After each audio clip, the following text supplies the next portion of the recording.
Moon day ആണ്. അപ്പം ചന്ദ്രനെ ഒന്ന് അത്യാവശ്യം നല്ല രീതിയിൽ കാണാൻ വേണ്ടിയിട്ട് നേരെ നമ്മളാ പിന്നെ മുതലപ്പുഴയ്ക്ക് അടുത്തുള്ളൊരു സ്ഥലത്ത് നല്ല നിലാവ് കേട്ടോ, അടിപൊളി നിലാവ്. പിന്നെ അതുപോലെ തന്നെ ഈ തിര, ഇത് കുറച്ചും കൂടി രാത്രിയാകുമ്പോൾ ഇവിടെ വരുമ്പോൾ ഉണ്ടല്ലോ വല്ലാത്തൊരു ഫീലാണ്. അതുപോലെ തന്നെ ഈ തിര ഇപ്പോൾ കുറച്ച് ശാന്തമായിട്ടാണുള്ളത്, അതിനൊരു രൗദ്രഭാവം വരും.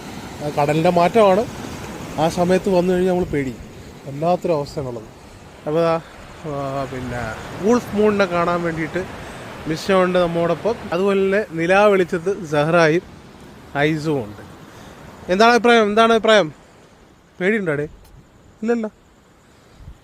എന്താണ്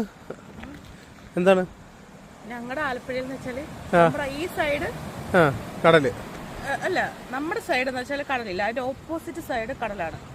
ഓക്കെ നമ്മുടെ കടലാണ് ഓപ്പോസിറ്റ് സൈഡ്. അപ്പൊ പിന്നെ നിനക്കത് ഒത്തിരി അല്ലാന്നാണ്. അല്ല, നമുക്ക് കാണാൻ ഇങ്ങനെ എത്ര അടുത്തൊന്നും അല്ല, നമുക്ക് ഇത് കാണാനും പറ്റില്ല.